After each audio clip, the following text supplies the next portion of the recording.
नमस्कार। जीपीसी झुंझुनू के YouTube channel पर मैं शैलजा चौधरी आपका स्वागत करती हूँ। आप पढ़ रहे हैं कॉन्सेप्ट ऑफ फिजिक्स। आज का हमारा चैप्टर है chapter number 1, physical word, unit and measurement. इससे पहले की वीडियो लेक्चर में आपने देखा था कि आपके मेजरमेंट में त्रुटि क्यों आती है। त्रुटि क्या चीज़ है, एरर क्या चीज़ है कि उसकी वास्तविक वैल्यू और जो उसकी मेजर्ड वैल्यू है उनका जो डिफरेंस है वो ही उसकी त्रुटि है। दो वजह से आती है, हमारे एक्सपेरिमेंट करने के तरीके की वजह से और एप्रेटस की वजह से। वजह दो हैं तो निराकरण भी दो तरीके से किया जा सकता है। एक तो अच्छे एप्रेटस सुग्राही उपकरण का यूज करो, दूसरा खुद अपने प्रभावों को कम से कम करो। ठीक है, तो आपने आगे देखा था क्लासिफिकेशन ऑफ एरर की त्रुटियों का वर्गीकरण। त्रुटियों का वर्गीकरण दो तरीके से देखा था, सिस्टमेटिक एरर और रैंडम एरर। सिस्टमेटिक एरर वे एरर जिनका आने की वजह हमें पता होती है, जो एक ही डायरेक्शन में होती है, यानी या तो ये पॉजिटिव है या ये नेगेटिव है, या तो हमेशा एक की वैल्यू इंक्रीज आ रही है, ज़्यादा आ रही है, या फिर इनकी वैल्यू हमेशा कम आ रही है। तो ये हो गई सिस्टमेटिक एरर। सिस्टमेटिक एरर आने की तीन वजह थी। एक तो ये थी कि आपने जो एपरेटस है उसकी वजह से आ रही है कि एपरेटस परिशुद्ध नहीं लिया था, सुग्राही उपकरण नहीं लिया था। दूसरा हमारी पर्सनल वजह से आ सकती थी कि हमने जो एक्सपेरिमेंट करते हुए आवश्यक सावधानियों का यूज़ नहीं किया था। तीसरा ये था कि इम्परफेक्शन की वजह से, कि जो एक्सटर्नल फैक्टर हैं, टेम्परेचर, प्रेशर, ताप, दाब, हमें पता है इनकी वजह से एरर आई है, परंतु हम इनको दूर नहीं कर सकते, जिनका निराकरण हम नहीं कर सकते। तो जो आपका सिस्टमेटिक एरर है वो तीन वजह से आ रही है। एक तो खुद एपरेटस की वजह से कि वो सुघराई नहीं है, दूसरा हमारी पर्सनल वजह से कि हमने ठीक से नहीं किया, तीसरा है इम्परफेक्शन की वजह से कि हमें पता है कि टेम्परेचर और प्रेशर है वो इफ़ेक्ट डाल रहे हैं, परंतु हम उनको दूर नहीं कर पा रहे। ये तो हो गई सिस्टमेटिक एरर जिनकी वजह हमें पता है कि इन वजह से हमारे जो मापन में है वो एरर आ रही है। दूसरी थी रैंडम एरर। रैंडम एरर वो होती है जिनके हमें कारणों का ही पता नहीं होता और जो अनियमित रूप से आती रहती है। ये कभी पॉजिटिव कभी नेगेटिव दोनों हो सकती है। ठीक है, इस प्रकार जो आपकी सिस्टमेटिक एरर है उसका संबंध तो होता है मापन की यथार्थता से, एक्यूरेसी से, जबकि जो रैंडम त्रुटि है उसका संबंध होता है परिशुद्धता से। अर्थात क्रमबद्ध त्रुटि को हम कम करें तो हम एक्यूरेसी को बढ़ा सकते हैं, जबकि रैंडम त्रुटि को कम करें तो हम मापन के अंदर परिशुद्धता को बढ़ा सकते हैं। इसके बाद में आपने देखा था दो तरह की त्रुटि को, निरपेक्ष और आपेक्षिक। निरपेक्ष त्रुटि तो वो त्रुटि थी कि वे रियल वैल्यू और जो ऑब्जर्व वैल्यू है उसके अंतर को आप निरपेक्ष त्रुटि कह रहे थे। ठीक है, जबकि रिलेटिव या आपेक्षिक त्रुटि है वो क्या थी, वो थी मीन एब्सोल्यूट एरर और जो वास्तविक वैल्यू है उसका अनुपात, वो कहलाता था आपेक्षिक त्रुटि। तो इस प्रकार एरर को, त्रुटि को समझ लिया आपने। त्रुटियों को या एरर्स को समझने के बाद में हम एरर्स के कॉम्बिनेशन को देखते हैं, त्रुटियों के संयोजन को देखते हैं। जो इंजीनियरिंग कैलकुलेशन है, इंजीनियरिंग कैलकुलेशन की दृष्टि से किसी भौतिक राशि की अन्य राशियों पे जो निर्भरता है, अन्य निर्भर राशियों में त्रुटि ज्ञात होने पर उस भौतिक राशि के परिणामी मान में त्रुटि परिकलन हेतु त्रुटियों का संयोजन आवश्यक होता है। ये संयोजन गणितीय संक्रियाओं जैसे योग, अंतर, गुणा, भाग या कहीं घात आदि पे निर्भर करता है। माना कि कोई भौतिक राशि z है जो कि दो भौतिक राशि a और b पे निर्भर करती है, a और b पे डिपेंड करती है। यदि a व b के मान में हमने माना कि निरपेक्ष जो त्रुटि है वो क्रमशः a में तो डेल्टा a है, b में डेल्टा b है। ठीक है, कोई भौतिक राशि z थी जो किस पे डिपेंड कर रही है, a पे और b पे। a पे एब्सोल्यूट एरर है डेल्टा a, b में एब्सोल्यूट एरर है डेल्टा b।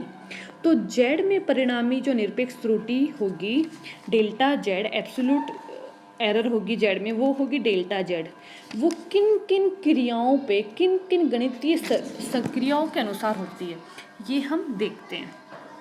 पहली है योग व अंतर के लिए, यानी z बराबर या तो a प्लस b के लिए होगी या z बराबर a माइनस b के लिए होगी। तो अधिकतम संभावित निरपेक्ष त्रुटि क्या हो जाएगी, डेल्टा z बराबर delta a plus delta b। Maximum क्या होगी, delta a plus delta b। अर्थात योग व अंतर संक्रियाओं के लिए परिणामी मान में अधिकतम संभावित जो निरपेक्ष त्रुटि एब्सोल्यूट एरर है वो अलग अलग राशियों की निरपेक्ष त्रुटि के योग के बराबर होती है। ठीक है, आपने योग को और अंतर को देखा।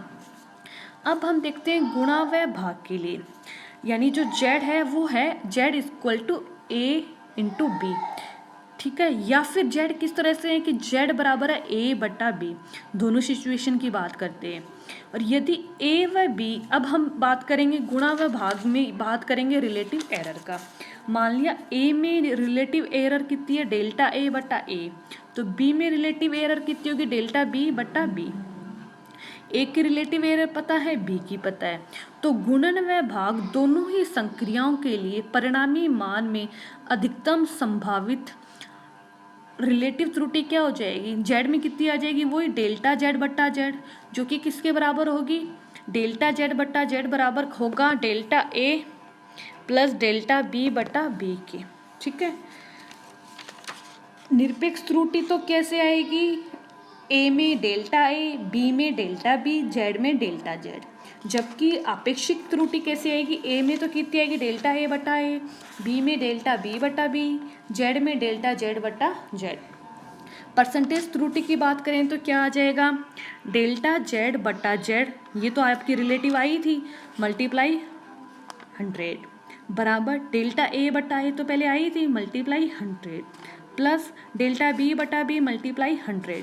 अर्थात गुणन व भाग संक्रियाओं के लिए परिणामी मान में अधिकतम संभावित आपेक्षिक त्रुटि गणितीय संक्रियाओं में प्रयुक्त राशियों की आपेक्षिक त्रुटियों के योग के बराबर होती है। ठीक है, ये आपने चार तरह की चीज़ें देखी कि z डिपेंड a और b पे कर रहा है। किस प्रकार के, एक बार तो z बराबर है a प्लस बी, एक बार z है a माइनस बी, एक बार z है a इंटू बी, एक बार z है a बटा b।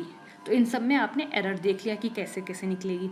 अब हम बात करते हैं घातांकीय या एक्सपोनेंशियल पदों के लिए। मानना कि जो z है वो a b पे किस प्रकार डिपेंड कर रहा है कि z बराबर है a की पावर m इंटू बी की पावर n के, या फिर किस तरह से z बराबर है a की पावर m बटा b की पावर n के। तब इनमें हम बात करें आपेक्षिक त्रुटि की तो कैसे आएगी, z में आपेक्षिक त्रुटि क्या आएगी, डेल्टा z बटा z, ये तो वही आएगी जैसे आ रही थी, परंतु a की पावर m की क्या आएगी, वो आएगी डेल्टा a बटा a मल्टीप्लाई m। b की पावर n में आपेक्षिक त्रुटि क्या आएगी, डेल्टा b बटा b मल्टीप्लाई n, यानी इनकी जो घात है वो मल्टीप्लाई में हो जाएगी उसके रिलेटिव के। तो क्या आ जाएगा आपका, z में रिलेटिव त्रुटि डेल्टा z बटा z equals to delta a बटा a मल्टीप्लाई उसकी घात m के, प्लस b में रिलेटिव त्रुटि डेल्टा b बटा b मल्टीप्लाई उसकी घात n के। इस प्रकार ये आ गई z में त्रुटि। अर्थात घात युक्त राशियों के लिए परिणामी मान में अधिकतम संभावित आपेक्षिक त्रुटि निर्भर भिन्न भिन्न राशियों के मापित मान में आपेक्षिक त्रुटि और उनकी घात के गुणा के बराबर होती है। ठीक है, प्रतिशत त्रुटि निकालेंगे तो क्या आएगी, डेल्टा जेड बट्टा जेड को मल्टीप्लाई कर दो 100 से इक्वल्स टू ए में रिलेटिव त्रुटि यानी डेल्टा ए बट्टा ए, और घात में है तो घात से मल्टीप्लाई, प्रतिशत निकाल रहे हैं तो 100 से मल्टीप्लाई, प्लस बी की रिलेटिव क्या आएगी, डेल्टा बी बट्टा बी, घात में है तो मल्टीप्लाई घात, प्रतिशत निकाल रहे हैं तो मल्टीप्लाई 100। तो इस प्रकार ये z के अंदर z जो कि डिपेंड कर रहा है a इंटू बी के, और यहाँ पे भी a की घात m b की घात n है, यानी घातांक को हम देख रहे हैं तो उसकी रिलेटिव एरर क्या हो जाएगी, डेल्टा z बट्टा z, प्रतिशत में निकालेंगे तो मल्टीप्लाई 100।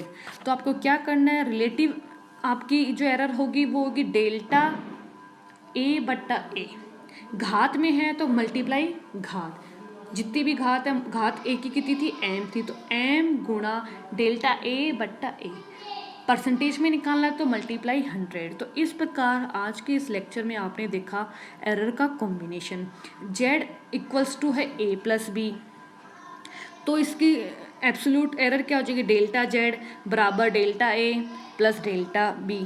ठीक है। जेड है ए माइनस बी, तो वो हो जाएगा डेल्टा जेड बराबर ए, delta A minus delta B, यानी ए की एरर प्लस बी की एरर इक्वल्स टू जेड की एरर।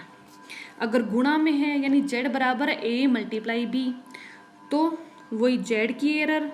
अब की बार निकालेंगे रिलेटिव, जेड में रिलेटिव एरर बराबर होगी ए में रिलेटिव एरर प्लस बी में रिलेटिव एरर के। घात में लेंगे तो बिल्कुल वही ए में रिलेटिव एरर प्लस बी में रिलेटिव एरर, परंतु घात में है तो जो ए की रिलेटिव एरर है उसको मल्टीप्लाई करने का ए की घात के, प्लस बी की रिलेटिव एरर को मल्टीप्लाई करना पड़ेगा बी की घात से। परसेंटेज करोगे तो मल्टीप्लाई 100 और कर देंगे। तो आज के लिए यहीं तक, नेक्स्ट वीडियो लेक्चर के लिए मिलते हैं नेक्स्ट में, तब तक के लिए धन्यवाद, थैंक यू।